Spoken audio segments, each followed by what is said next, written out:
Oke, selamat datang dan selamat bergabung kembali di dalam acara Mari Belajar Alkitab. Dan bagi saudara-saudara yang menonton melalui YouTube, selamat bergabung dan silakan melihat di dalam playlist yang ada seri-seri sebelumnya dari surat Paulus ini. Nah, hari ini kita akan belajar dari surat 1 Tesalonika. Tesalonika ini merupakan satu surat yang dipandang sebagian besar sarjana Alkitab melihat surat ini sebagai surat yang paling pertama yang ditulis oleh Paulus. Ya, Paulus adalah orang yang mendirikan jemaat di Tesalonika bersama-sama dengan Timotius dan Silas. Kita bisa melihat ini di dalam Kisah Rasul pasal yang ke-17. Oke, kita melihat bagaimana Paulus kemudian sebelum itu dia dia pergi ke Makedonia dan dia pergi ke Filipi dan dia kemudian tiba di Tesalonika dan mendirikan gereja di sana. Dia bertemu dengan seorang yang bernama Yason dan kemudian terjadi keributan.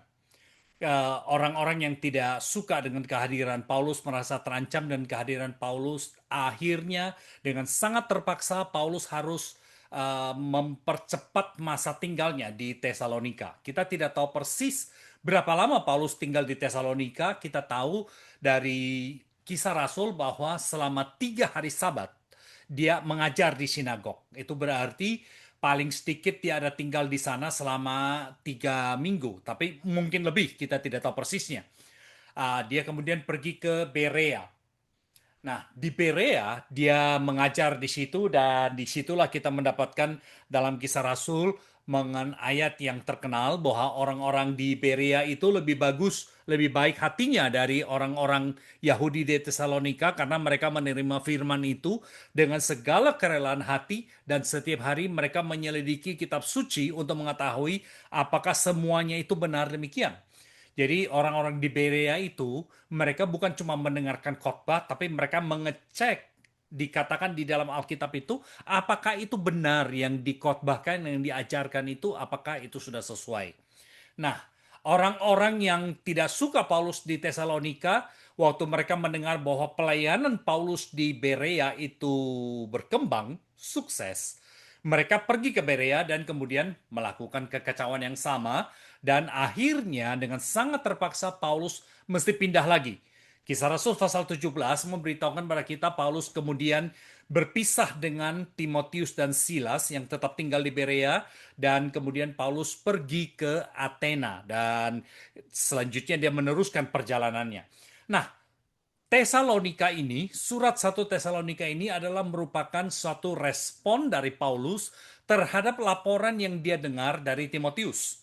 Jadi Paulus waktu itu mendengarkan situasi di Tesalonika, dia mengirimkan Timotius, kemudian Timotius kembali dan memberitahukan kepada dia mengenai situasi yang terjadi di Tesalonika dan kemudian Paulus menulis surat 1 Tesalonika ini sebagai tanggapan, sebagai respons surat penggembalaan terhadap anak-anak rohani yang dia bimbing beberapa waktu yang lalu. Nah, 1 Tesalonika ini kita bisa lihat di garis besarnya, ya seperti biasa surat Paulus itu dimulai dengan salam, pasal 1 ayat 1 dari Paulus, Silwanus, dan Timotius kepada jemaat orang-orang Tesalonika yang di dalam Allah Bapa dan di dalam Tuhan Yesus Kristus. Kasih karunia dan damai sejahtera menyertai kamu. Ini hal yang biasa, pembukaan untuk satu surat. Kemudian di dalam bagian berikutnya, mulai dari fase ayat 2 sampai dengan ayat yang ke-10, Paulus di sini menyatakan rasa syukurnya terhadap jemaat Tesalonika. Kami selalu mengucap syukur kepada Allah karena kamu semua dan menyebut kamu dalam doa kami. Sebab kami selalu mengingat pekerjaan imanmu, usaha kasihmu, ketekunan pengharapanmu kepada Tuhan kita Yesus Kristus di hadapan Allah dan Bapa kita. Kami tahu, hai saudara-saudara yang dikasihi Tuhan, bahwa ia telah memilih kamu. Lalu dia kemudian menggambarkan bagaimana Injil itu yang dia beritakan itu bukan diberitakan hanya dengan kata-kata, tapi diberitakan dengan kekuatan Roh Kudus. Dan kemudian dia juga memberitahukan kepada mereka bagaimana jemaat Tesalonika itu menjadikan Paulus dan timnya itu sebagai teladan. Ya, sama seperti mereka menjadi teladan mengikuti Kristus, mereka menjadi teladan. Dan satu hal yang Paulus betul-betul syukuri mengenai jemaat Tesalonika adalah bahwa jemaat Tesalonika ternyata menjadi teladan. Jadi kesaksian iman mereka, cara hidup mereka itu menjadi teladan, menjadi contoh dikatakan bagi semua orang percaya di wilayah Makedonia dan Akaya. Karena dari antara kamu, firman Tuhan bergema bukan hanya di Makedonia dan Akaya saja, tetapi di semua tempat telah tersiar kabar tentang imanmu kepada Allah. Sehingga kami tidak usah mengatakan apa-apa tentang hal itu. Sebab mereka ini adalah orang-orang lain yang mendengarkan tentang kesaksian iman dari jemaat Tesalonika. Mereka sendiri bercerita tentang kami, bagaimana kamu sambut, bagaimana kamu berbalik dari berhala-berhala kepada Allah untuk melayani Allah yang hidup dan yang benar, dan untuk menantikan kedatangan anaknya dari surga yang telah dibangkitkan dari antara orang mati, yaitu Yesus yang menyelamatkan kita dari murka yang akan datang. Itu sebabnya Paulus bersyukur. Itu sebabnya Paulus menyatakan rasa terima kasihnya setiap kali dia mengingat jemaat Tesalonika, dia ingat mengenai pengalaman mereka, mengenai iman mereka, dan rasa syukur bagaimana jemaat Tesalonika itu bisa menjadi contoh bagi orang-orang lain. Nah, bagian berikutnya lagi, kemudian pasal yang kedua di sini bisa dikatakan Paulus sedikit napak tilas, sedikit bernostalgia mengenai bagaimana pelayanannya di Tesalonika. Mulai dari pasal 2 ayat 1 sampai dengan ayat yang ke-16 ya. Paulus di sini mengatakan, kamu sendiri pun memang tahu saudara-saudara bahwa kedatangan kami di antaramu tidak sia-sia. Paulus di sini bukan hanya berbicara mengenai satu informasi, tetapi dia berbicara mengenai satu fakta. Dia berbicara mengenai satu cara hidup yang jemaat Tesalonika sendiri itu bisa lihat, ya. Tetapi sungguh pun kami sebelumnya seperti kamu tahu telah dianiaya dan dihina di Filipi. Filipi itu adalah kota sebelum Paulus datang ke Tesalonika. Jadi jemaat Tesalonika sudah tahu apa yang terjadi pada waktu itu. Dikatakan kami dengan pertolongan Allah kita memperoleh keberanian untuk memberitakan Injil Allah kepada kamu dalam perjuangan yang berat. Paulus mengingatkan jemaat Tesalonika ketika mereka pertama percaya pada Tuhan Yesus, ketika pertama mereka menerima Kristus, bagaimana itu tidak sulit, bagaimana itu sulitnya luar biasa, sesuatu yang tidak mudah. Dan dikatakan nasihat kami tidak lahir dari kesesatan atau dari maksud yang tidak murni dan tidak disertai tipu daya. Sebaliknya, oleh karena Allah menganggap kami layak untuk mempercayakan Injil kepada kami, karena itulah kami berbicara, bukan untuk menyukakan manusia, bukan untuk melainkan untuk menyukakan Allah yang menguji hati kita. Karena kami tidak pernah bermulut manis, hal itu kamu ketahui, dan kami tidak pernah mempunyai maksud loba yang tersembunyi, Allah adalah saksi, dan juga tidak pernah kami mencari pujian dari manusia, baik dari kamu maupun dari orang-orang lain. Sekalipun kami dapat berbuat demikian sebagai rasul-rasul Kristus. Paulus di sini memberitahukan, kamu sendiri jemaat Tesalonika, kamu melihat bagaimana kami ketika kami melayani Tuhan. Kami bukan datang untuk memanipulasi kamu, kami bukan datang ke Tesalonika untuk mencari perlindungan, untuk mendapatkan sesuatu. Kami datang ke Tesalonika bukan supaya kami dipuji, bukan karena kami ingin mendapatkan keuntungan. Paulus mengingatkan pada mereka semua, kami bekerja siang malam supaya kami jangan menjadi beban bagi siapapun di antara kamu. Kamu memberitakan Injil Allah kepada kamu. Ayat 10, kamu adalah saksi, demikian juga Allah, betapa saleh, adil, dan tak bercacatnya kami berlaku di antara kamu yang percaya. Paulus di sini nanti kita akan belajar berbicara mengenai pelayanannya. Itu bukan pelayanan yang berusaha memanipulasi atau berusaha untuk mencari keuntungan, berusaha untuk mendapatkan sesuatu bagi dirinya. Tetapi sebaliknya, dia melayani adalah supaya orang yang dilayani itu bisa mendapatkan berkat. Nah, di dalam pasal yang kedua, Paulus kemudian melanjutkan di situ bahwa dia menyatakan kerinduannya mulai dari ayat yang ke-17, dia menyatakan kerinduannya dia mau kembali ke Tesalonika. Dia ingin sekali, cuman sekarang belum ada kesempatan. Tetapi kami saudara-saudara yang seketika terpisah dari kamu, jauh di mata tetapi tidak jauh di hati, Sungguh-sungguh dengan rindu yang besar telah berusaha untuk datang menjenguk kamu. Nah, ini adalah untuk menjawab uh, kesan dari jemaat Tesalonika bahwa Paulus itu sudah lupa mereka. Paulus itu sudah tidak memperdulikan mereka. Jadi pada waktu itu di jemaat Tesalonika ada orang-orang yang tidak puas terhadap Paulus dan mereka itu menjelek-jelekan Paulus. Mereka mengatakan itu, Paulus tidak mendapatkan keuntungan maka dia meninggalkan kalian. Nah sekarang buktinya dia tidak kembali lagi karena kalian tidak ada apa-apa yang bisa ditawarkan. Paulus katakan itu tidak demikian. Sebab kami telah berniat untuk datang kepada kamu. Aku, Paulus, melainkan balahan lebih dari sekali. Tetapi iblis telah mencegah kami. Sebab siapakah pengharapan kami, atau sukacita kami dan mahkota kemagahan kami di hadapan Tuhan, di hadapan Yesus Tuhan kita pada waktu kedatangannya, kalau bukan kamu. Sungguh, kamulah kemuliaan kami dan sukacita kami. Mereka mengatakan bahwa Paulus itu berusaha untuk mencari kemuliaan. Paulus mengatakan, kemuliaan kami itu bukan apa yang kami dapat. Kemuliaan kami adalah kamu. Jemaat Tuhan yang kami layani, yang kami cintai, yang merupakan anak-anak rohani kami, kalianlah yang merupakan kemuliaan saya. Dan pasal 3, di situ dia berbicara mengenai apa yang dia dengar dari Timotius. Timotius datang kepadanya, ya, dan kemudian memberitahukan apa yang terjadi di Tesalonika, dan kemudian Paulus bersuka cita, Paulus bersyukur pada Tuhan, dan dia menulis surat ini. Saudara melihat di dalam pasal yang ketiga ini, ya, ayat pasal 3, ayat seluruh pasal 3 di sini kita melihat responnya terhadap kabar yang dia terima. Dia mengingatkan jemaat Tesalonika, dia ingin sekali kalau Tuhan mengizinkan, dia mau kembali kepada jemaat Tesalonika. Nah, mulai dari pasal yang keempat sampai dengan pasal yang kelima, Paulus di sini memberikan berbagai nasihat. Hal yang pertama di sini adalah dia berbicara mengenai bagaimana seharusnya orang Kristen hidup. Nah, yang kita perlu ingat di sini adalah 1 Tesalonika ini berbicara mengenai orang Kristen bagaimana mempersiapkan diri untuk menyambut kedatangan Yesus yang kedua kali. Orang Kristen hidup di dalam masa antara, masa di mana Yesus sudah datang pertama kali, dan sekarang menuju kepada masa di mana Yesus akan datang kedua kali.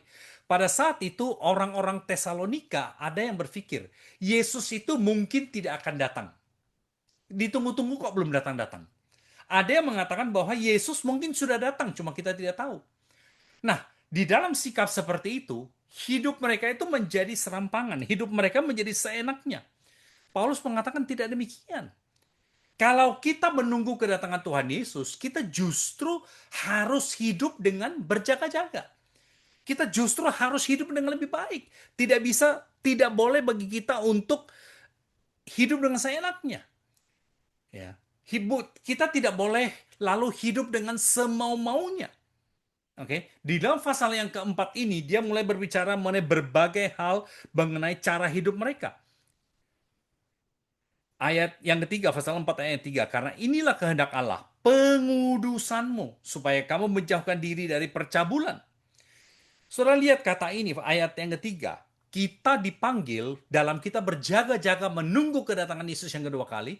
Kita dipanggil untuk hidup dengan kudus. Menjaga diri kita, seluruh keinginan kita, itu ditaklukkan kepada Tuhan. Jangan sampai kita hidup di dalam nafsu. Karena kesannya, saudara, kita sudah diselamatkan.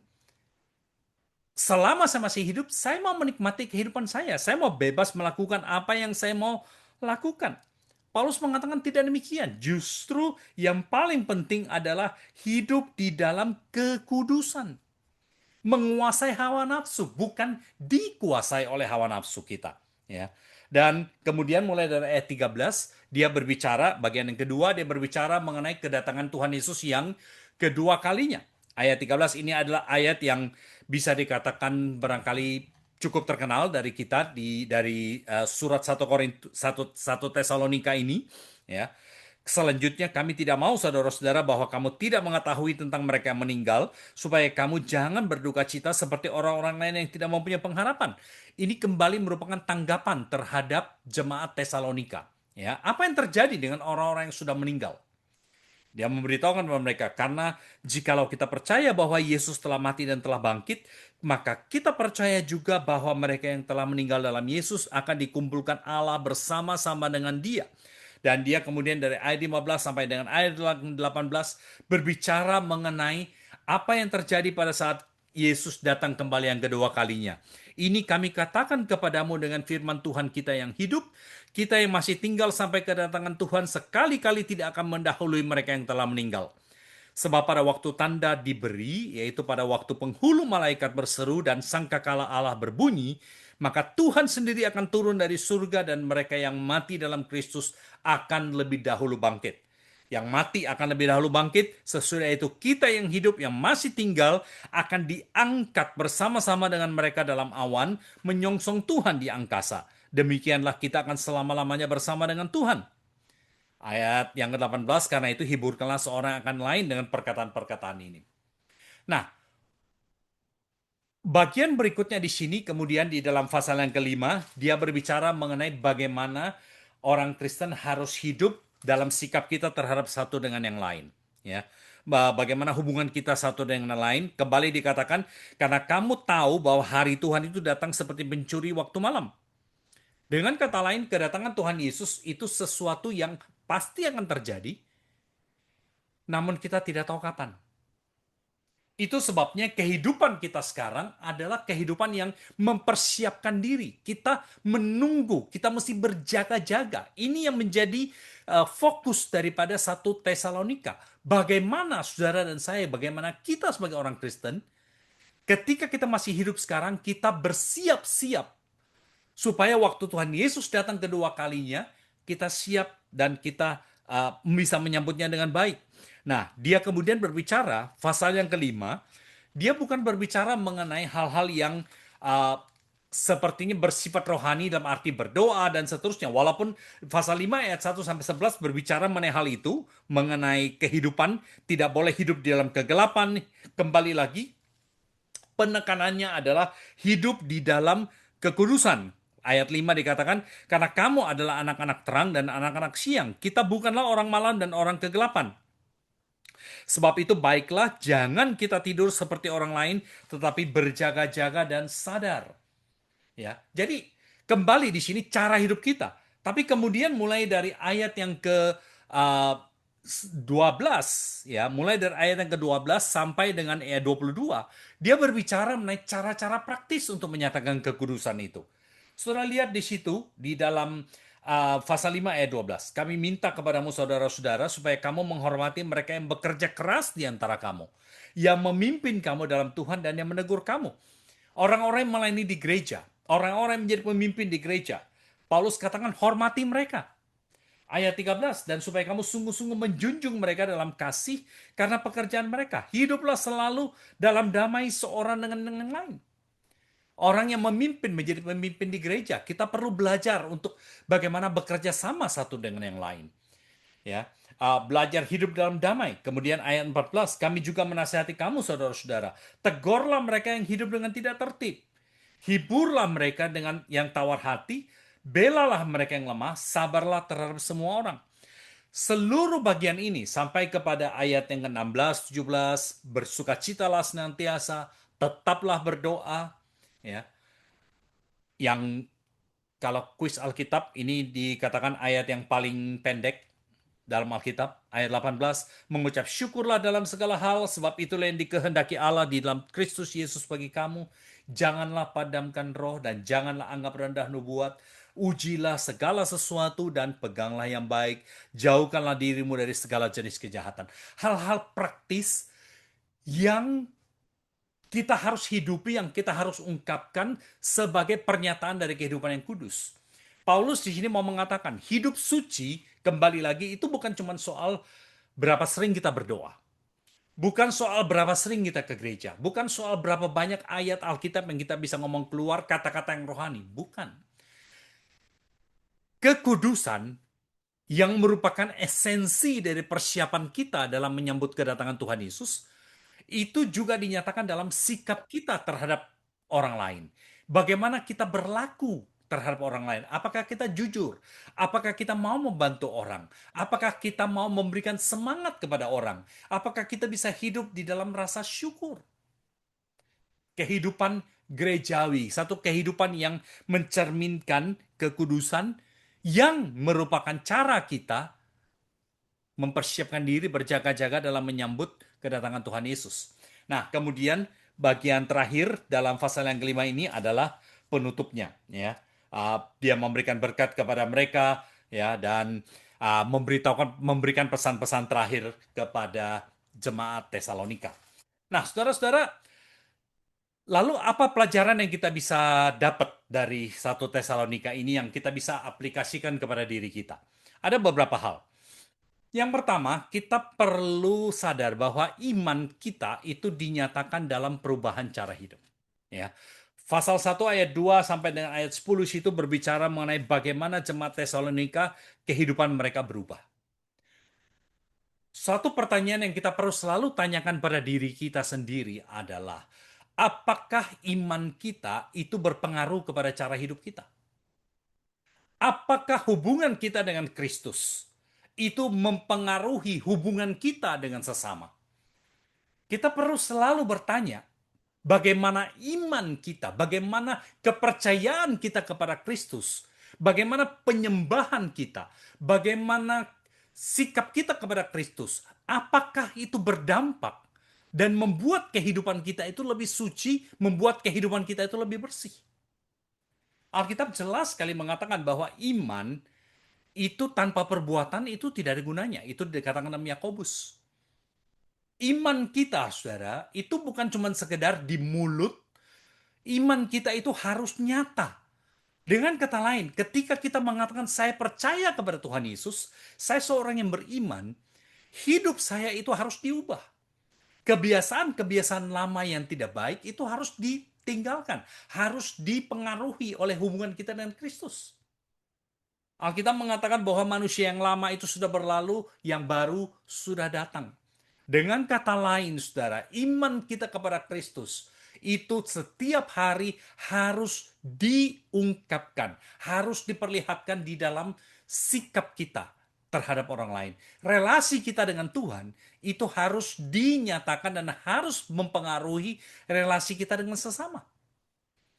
Hal yang kedua yang kita bisa lihat di sini adalah pasal yang kedua mengingatkan kita, pelayanan itu harus dilakukan dengan kasih dan integritas. Seorang pemimpin gereja itu diberikan karunia, diberikan jabatan untuk memimpin, bukan untuk menunjukkan bahwa dia seorang yang hebat. Seorang yang melayani, saudara, seorang pemimpin di gereja dalam kapasitas apapun, pendeta, majelis, dia itu penatua, dia itu diaken, apapun tanggung jawab yang diberikan pada dia. Dia bukan ada di sana untuk memerintah orang lain, untuk mengatur orang lain, untuk memerintah-merintah orang lain, untuk menunjukkan bahwa dia itu lebih berkuasa. Bukan. Sebaliknya, pelayanan itu bukan untuk supaya kita dapat pujian. Kita mesti hati-hati, saudara. Kadang-kadang kita melayani di gereja karena kenapa? Kita mempergunakan gereja sebagai tempat untuk mengaktualisasikan diri. Kita menjadikan gereja itu sebagai tempat di mana kita menyalurkan bakat. Kita menggunakan gereja sebagai tempat bagi kita untuk supaya ego kita itu bisa diusap-usap, bisa dielus-elus, supaya orang itu bisa puji kita. Tidak demikian, saudara. Paulus mengingatkan pada kita di sini bahwa pelayanan sama seperti yang dilakukan oleh Paulus. Pelayanan itu harus dilakukan dengan kasih, dengan integritas. Kalau pemimpin gereja, siapapun dia, tidak lagi bisa mencintai jemaatnya, dia tidak lagi layak melayani di sana. Kalau pemimpin gereja melayani di dalam satu gereja, di dalam satu jabatan, demi untuk mendapatkan pujian, demi supaya dia dihormati, dia tidak layak lagi melayani di sana. Karena pelayanan kita, saudara, adalah pelayanan untuk orang lain. Keberadaan seorang pemimpin, dia mengatur, dia mengkoordinasi, dia mengarahkan jemaat yang ada. Bukan untuk mengambil keuntungan dari orang-orang itu. Betul, Bagian terakhir dikatakan di situ, jemaat perlu menghormati orang-orang yang jadi pemimpin. Tetapi saudara, kehormatan itu bukan sesuatu yang dicari. Kita tidak boleh, saudara, mau melayani di gereja karena kita mau dihormati. Karena kita mau diangkat, karena kita mau diagung-agungkan, kita mau dimuliakan. Bukan, saudara. Pelayanan itu perlu dilakukan dengan integritas, perlu dilakukan dengan penuh kasih, perlu dilakukan dengan kesungguhan demi untuk kebaikan orang-orang yang kita layani. Paulus mengatakan, coba kamu lihat, selama kami melayani di sana, kami melayani dengan sungguh-sungguh, kami melayani dengan terbuka. Paulus memberitahukan pada mereka, bahkan dikatakan Paulus bisa dikatakan menantang mereka, kami berusaha jangan sampai kami menjadi beban bagi kamu. Dia menyatakan kesungguhannya. Dia menunjukkan integritasnya. Dia bersyukur bahwa pelayanan itu bukan karena dia layak, pelayanan itu karena Tuhan memberikan anugerah kepadanya. Di antara kita bisa dikatakan semuanya barangkali terlibat atau punya jabatan di dalam gereja. Saya ingin mengajak kita, saudara, untuk memikirkan dan untuk melihat jabatan itu sebagai satu anugerah ekstra yang Tuhan berikan pada kita. Kalau kita bisa melayani, saudara, itu bukan karena kita lebih baik dari orang lain. Kita bisa melayani bukan karena kita lebih hebat dari orang lain, bukan karena kita lebih pintar dari orang lain. Kita boleh melayani, saudara, worship leader, pemain musik, guru sekolah minggu, ushers, masak, berkhotbah, apapun pelayanan yang Tuhan berikan pada kita, saudara, semua itu adalah karena anugerah Tuhan, karena kebaikan Tuhan. Karena itu mari kita lakukan itu dengan penuh rasa syukur, dengan penuh rasa gembira, dengan satu rasa bahwa saya itu tidak layak, saya tidak pantas, tapi Tuhan terima kasih Engkau mempercayakan itu kepada saya. Pasal 2 ayat 1 itu juga mengajarkan kepada kita mulai dari pasal 2 ayat 1 sampai 3 ayat 13. Ya, pasal 2 dan pada dasarnya pasal 2 dan pasal 3 memberitahukan pada kita bahwa mengikuti Kristus itu seringkali tidak mudah. Mengikuti Kristus itu seringkali tidak mudah. Penganiayaan, tekanan, masalah itu bisa datang dan dengan terus-menerus menghantam kita. Tetapi itu bukan hal yang asing. Itu bukan hal yang mengherankan. Kita seringkali berpikir, kalau saya menjadi orang Kristen, Tuhan pasti memberkati saya, hidup saya pasti enak, hidup saya pasti baik. Tidak, saudara. Paulus di sini kita lihat, dia melayani Tuhan dengan sungguh-sungguh, tetapi kalau kita melihat dalam perjalanan Paulus, dalam pelayanan Paulus, ya, itu barangkali di setiap tempat yang dia pergi, saudara, itu selalu penuh dengan kesulitan, penuh dengan tantangan. Bolak-balik masuk penjara, dilempari batu, disalahpahami, dicurigai. Tidak mudah, saudara. Awal-awal pelayanannya, saudara, waktu dia baru mulai melayani, para rasul pun tetap tidak percaya kepada dia. Paulus mengalami kekecewaan sampai dia kemudian menyingkirkan diri selama lebih dari 10 tahun, 14 tahun. Dia hidup sendiri, berusaha belajar bagaimana untuk bisa melayani dengan baik. Sampai kemudian orang datang untuk Barnabas datang untuk membawa dia untuk kemudian melayani. Itu pun seringkali dia disalahpahami. Saudara, iman Kristen dan kesulitan, iman Kristen dan masalah, iman Kristen dan tantangan itu bukan dua hal yang sama sekali terpisah. Tapi seringkali itu adalah satu hal yang sama. Iman kita, saudara, seringkali membuat kita harus menghadapi tantangan, penderitaan, baik secara fisik, secara emosi barangkali, secara mental barangkali. Tetapi saudara, iman itu justru makin kuat, makin kokoh ketika menghadapi tantangan itu.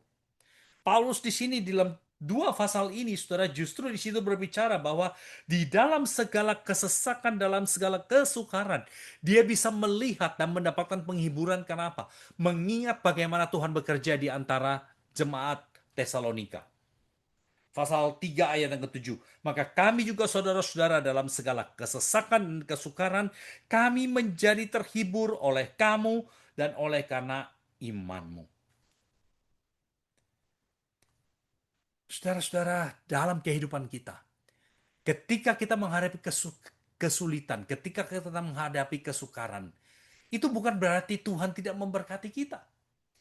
Ketika jalan kita itu sulit, bukan berarti Tuhan meninggalkan kita. Tapi ketika jalan kita sulit, ketika kita menghadapi masalah, justru itu menjadi kesempatan bagi kita untuk melihat dan menantikan, mengantisipasi apa lagi yang akan Tuhan lakukan nanti. Apa lagi yang akan Tuhan kerjakan ketika kita menghadapi kesulitan ini.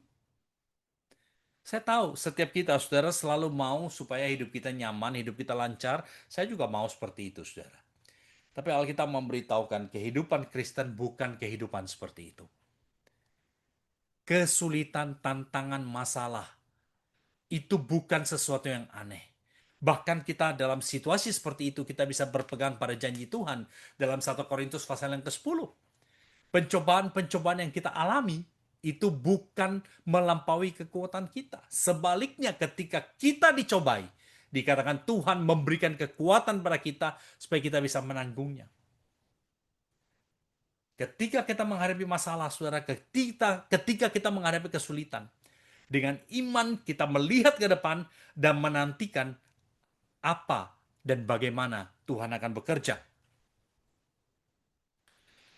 Hal yang berikutnya, penantian akan kedatangan Kristus kedua kalinya memberikan kita harapan dalam kesedihan dan motivasi untuk hidup dengan suci. Pasal 4 ayat 1 sampai dengan pasal 5 ayat yang ke-11. Kita hidup di dalam masa di mana kita menantikan kedatangan Tuhan Yesus yang kedua kali. Kita tidak tahu kapan Yesus akan datang. Dia bisa datang saat ini juga, beberapa detik kemudian sebelum kita mengakhiri acara kita. Dia bisa datang besok. Kita tidak tahu kapan Yesus akan datang. Kita tahu satu hal yang pasti. Dia pasti akan datang kembali dan tanda-tanda kedatangannya itu sudah terpenuhi. Kedatangan Tuhan Yesus sudah sangat dekat. Dia pasti akan datang. Pertanyaannya adalah, apakah kita siap? Apakah kita siap menyambut Yesus waktu dia datang? Pertanyaannya adalah ketika Yesus datang kedua kalinya dan dia melihat kita, apakah dia melihat kita sebagai jemaat atau di dalam bahasa Alkitab sebagai pengantin yang cantik, pengantin yang mulia, atau sebagai orang-orang yang tidak siap untuk menyambut dia? Kita sekarang masih punya kesempatan, saudara. Kita perlu melihat, mengintrospeksi kembali kehidupan kita. Berjaga-jaga dalam menantikan kedatangan Tuhan Yesus itu berarti setiap hari, setiap saat kita perlu mengintrospeksi kehidupan kita. Apakah kehidupan saya itu sesuai dengan apa yang dia inginkan? Apakah kehidupan saya itu merupakan satu kehidupan yang berintegritas, kehidupan yang suci, kehidupan yang bersih, yang saya bisa pertanggungjawabkan kepada Tuhan. Waktu Tuhan Yesus datang kembali untuk kedua kalinya, apakah dia akan senang melihat kita atau dia akan sedih melihat kita? Masa kehidupan kita sekarang, masa di mana kita berjaga-jaga, itu adalah masa di mana kita mengintrospeksi kehidupan kita. Dan itu berarti, saudara, karena kita tahu bahwa kehidupan kita bukan cuma dalam dunia ini adalah hidup yang sementara. Itu berarti apapun yang terjadi, kita punya harapan. Ini cuma temporary, ini cuma sementara. Apa yang kita alami sekarang ini bukan realita yang sebenarnya. Karena realita kita sebenarnya adalah realita sesudah Yesus datang kedua kalinya. Disitulah kehidupan kita. Hidup kita sekarang ini adalah mengarah ke sana. Dan kita perlu mempersiapkan diri dengan baik. Memikirkan, mengintrospeksi, merenungkan cara hidup kita. Dan itu motivasi kita untuk hidup suci. Kita hidup suci bukan untuk menunjukkan kita lebih baik dari orang lain. Kita lebih suci, saudara. Kita hidup dengan suci bukan untuk menunjukkan saya lebih rohani dari orang lain. Saya hidup suci karena saya menghargai keselamatan yang Tuhan Yesus sudah berikan kepada saya. Dan yang kedua, karena saya mempersiapkan diri untuk dia datang kedua kalinya, supaya saya bisa menyambut dia dengan rasa syukur, menyambut dia dengan rasa gembira. Itu sebabnya saya mau hidup suci. Bukan karena orang lain, tapi karena Kristus. Dan yang terakhir, saudara, kedewasaan iman itu dinyatakan melalui cara hidup yang praktis. Iman kita dewasa atau tidak bukan tergantung kepada berapa banyak ayat Alkitab yang kita bisa hafalkan, berapa banyak yang kita bisa kutip, berapa banyak khotbah yang bisa disampaikan, berapa pintar kita berdebat mengenai Alkitab, membela iman kita, bukan. Kedewasaan iman, saudara, itu bukan dengan berapa sering kita ke gereja. Bukan. Kedewasaan iman itu dinyatakan di dalam bagaimana kita memperlakukan orang lain. Bagaimana sikap saya terhadap sesama saya. Orang yang posisinya lebih tinggi, bagaimana sikap saya terhadap orang yang lebih lemah dari saya, yang posisinya lebih rendah dari saya. Bagaimana saya memperlakukan orang yang mengontrol masa depan saya, yang berkuasa terhadap kesuksesan saya atau kegagalan saya. Bagaimana sikap saya terhadap orang-orang yang bergantung kepada saya. Kehidupan yang rohani, saudara, itu adalah kehidupan yang menyatakan Kristus di dalam cara kita bicara, dalam cara kita bersikap terhadap orang lain, dalam segala yang kita lakukan. Kita bisa bersyukur kepada Tuhan, sekalipun mungkin kita sementara menghadapi situasi yang buruk. Dan di situ mencerminkan kedewasaan dan kekuatan iman kita. Iman itu bukan sekedar sesuatu yang kita ngomong, sesuatu yang kita pasang sebagai simbol. Iman itu dinyatakan. Galatia mempergunakan istilah buah. Dinyatakan, iman itu dinyatakan di dalam kehidupan yang praktis, dalam cara hidup kita, dalam cara kita berlaku kepada orang lain. Saudara-saudara yang dikasih Tuhan, kiranya Tuhan menolong kita di dalam zaman di mana kita menantikan kedatangan Tuhan Yesus yang kedua kalinya. Nomor satu yang kita perlu pikirkan, apakah kita punya relasi secara pribadi dan Kristus? Apakah saudara menerima Tuhan Yesus, sudah menerima Yesus sebagai juru selamat saudara-saudara pribadi? Dan yang kedua, kita yang sudah percaya Yesus secara pribadi, apakah kita mempersiapkan diri kita hari lepas hari, kita mempersiapkan diri untuk saat di mana Yesus akan datang kedua kalinya? Saya harap kita bisa berjalan bersama, bersiap bersama-sama, bergandengan tangan, supaya waktu Yesus datang kembali kedua kalinya, kita bisa bersama-sama menyambut Dia, kita bisa bersama-sama datang kepada Dia dengan penuh rasa syukur, melihat penggenapan dari iman kita. Tuhan memberkati saudara-saudara sekalian.